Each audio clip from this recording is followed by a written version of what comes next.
Okay, I'm going to be showing you guys my castle. I built this whole world in survival. This is a creative world to just show you and demonstrate all the ins and outs of my castle a little bit more efficiently than I would have been able to in my proper survival world. But don't worry, it's just a copy, so anything that I do here doesn't actually make any impact on my world itself. That being said, let's get into it.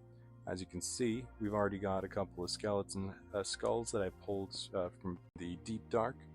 We got some things that I've pulled from the Ender cities as trophies as well. The pillagers, things I've left behind.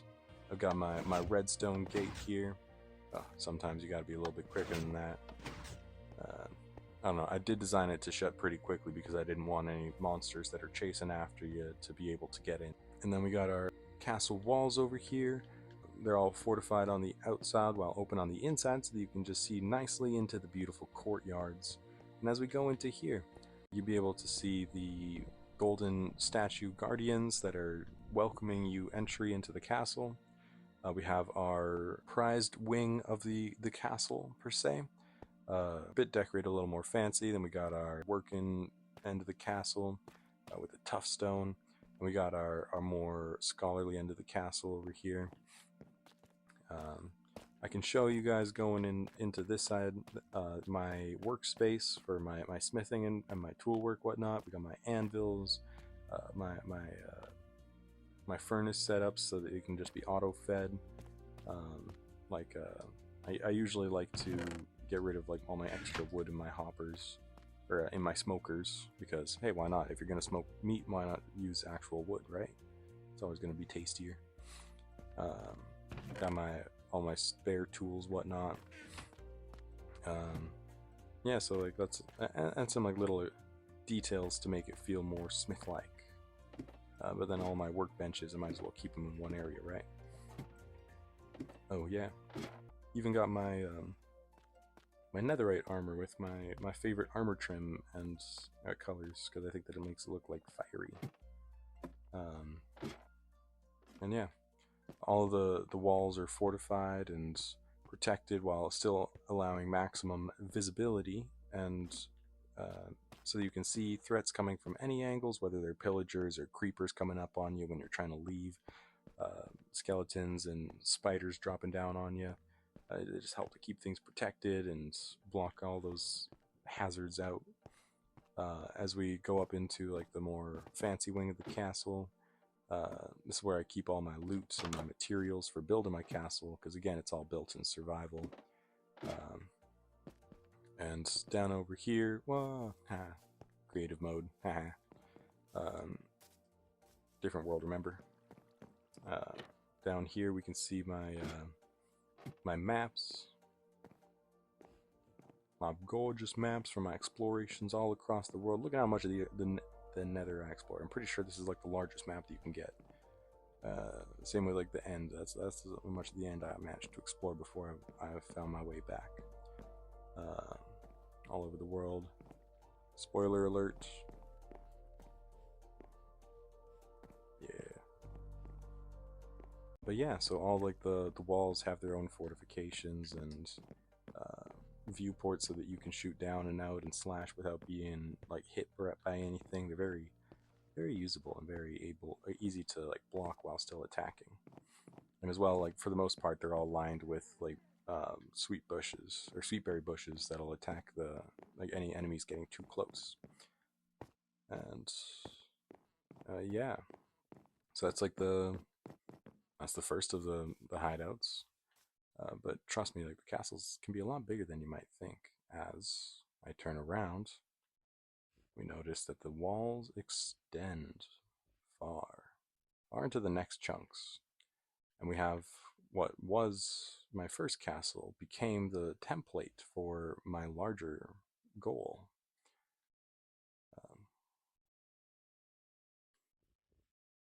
Because each of the fortifications, they became the corners of my larger kingdom while following like the same format generally. I try to give them each their own dose of personality by adding different decorations and mementos of my travels around the Minecraft world, pieces of the biomes and whatnot. It's one of my favorite ones because It's where I keep my axolotls. Axolotl friends. Doo doo boop a doo. Axolotl friends. And continuing over this way, we can see my nice, lovely watchtower that helps me to keep the walls defensible and also give me a bird's eye view so that I can have a better idea of my progress with my castle. Climbing up here, I also kind of use it to farm glowberries when I can. Climbing up. I built this before I had any access to like glowstone or anything fancy like that, so I had to use like fire, torches, and gold. It doesn't work the best, but hey, a really big tower is a really big tower, you know? I was always spawning over there away from my castle, and so I wasn't able to like have any landmarks or see where I was supposed to go, and I could never remember how coordinates worked, so I'd always have to like make my way over here eventually, and one day I just was like, hey, make a really, really big tower. So as you can see, my castle is frickin' gigantic. It's so large that like herds of animals will spawn in here, and I don't need to farm anything. I can just like go out and hunt inside my own castle grounds, which is so cool. I've lined the whole area with like glowstone covered in moss and whatnot, so no monsters are gonna spawn in here. Gotta love it. But yeah, got my watchtower. Got my collection of forests from around the Minecraft world, like my cherry blossom grove, my mangroves, my tropical setting. Got a little bit of a nether infestation by my portal over here. Over by the caves, that's where I keep my azalea trees. And of course, we have my sniffer conservation project going. I think right now I've got about 4 adult sniffers, and somewhere I've got some eggs that are incubating. They just kind of, they do what they want. They roam around and collect all their little seeds, anything that they want. And then over here we have my stables. This is where I keep all of my favorite farm animals, like my very fast horses, my mule, my donkey. I got my pink sheep. This one I found in nature. I didn't dye it or nothing. My camel and skeleton horse. Got a couple of dogs to keep watch. Gotta keep them boys happy. And as we go over here, like I keep some of my farming equipment, or not equipment, goods. My farming goods. That's what I meant to say. Because I always think that it's nice to just see all the progress you've made visually. Like, why just keep a stack in a bin when you can literally just display what you've collected? Because yeah, I got way too much food that I'm able to eat. Like, I can't eat all that bread, you know. I might be able to sell some of it, but trust me, that's too much than they can sell. Yeah, my sniffers, and gotta love them. They're able to help me decorate my tropical forest. And as we go and approach my palace within my castle, we see my vivarium. It's my frog habitat. I've been collecting frogs from around the Minecraft world. Got my white frog, and somewhere around here, ooh, we got my green frog that I grew in an alpine place. I had to make a little frog conservation over there. I can show you them. They helped me to get all my frog lights that you might be able to spot here and there. Got some chorus trees. And as we enter my palace, you can see it's made of some pretty expensive materials. We got deep slate cobbled brick and quartz brick. I have to go and raid the nether and the deep dark to be able to get all the materials for building my palace, which is why it's taken me so long. But it's a labor of love. I do like the shape that I chose for my palace. It's like a 4-pointed star with like an entryway right there. Oh, and of course, how could I miss it? I'm still in the progress of building it because I just found a creeking forest, and the update happened after this world was created, so I had to venture pretty far. But I'm building a little creeking forest with a cabin, and I'm gonna have some creeking friends that come out at night. Oh, and in my cherry blossoms, of course, it's where I keep my bumblebees. Gotta keep them happy. Maybe not bumblebees. That's where I keep my honeybees, so that they can have all the nectar that they want in the leaves. And on the ground, we got a whole bunch of flowers. Oh, gotta love a flower meadow.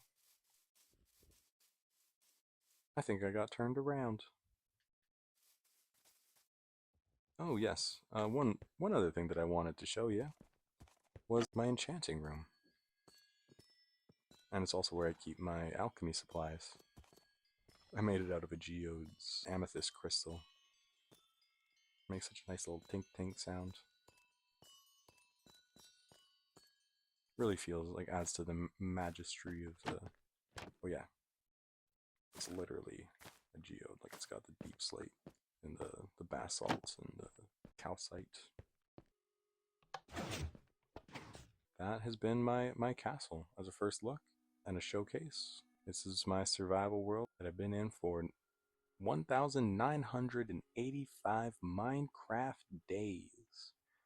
I can't tell you how many times I've died, how many times I've lost all my equipment, how many diamonds I've lost, how much netherite I've lost, how many lives I've lost, how many pets I've lost, how many houses I've lost. But just through persistence and keeping through it, I was able to build this ginormous castle. Just keeping going through it. I'll be showing you more as we go on, but yeah, this has been my castle. Thank you for sticking around. Ta-ta. Axolotl friends. You do boop a doo. Axolotl friends.